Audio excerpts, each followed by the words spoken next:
Hola mis chavos, mis chamacos, mis niños.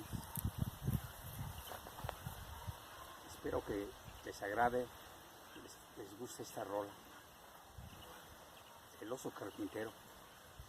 A ver qué les parece.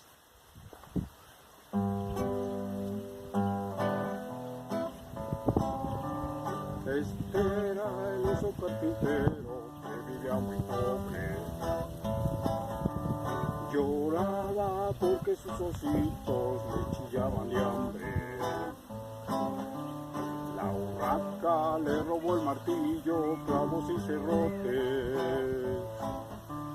Lloraba porque su herramienta no podía comprar. Oye, papaito, que lo pague. Hijo de mi vida, no lo hay. Un rico y lindo venado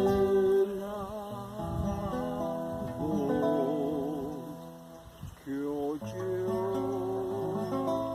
del oso la pena, le dio 40 monedas para herramienta y material.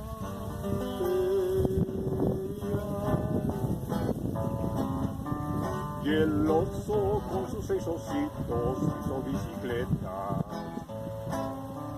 con ruedas de naranja dulce y con sus cornetas.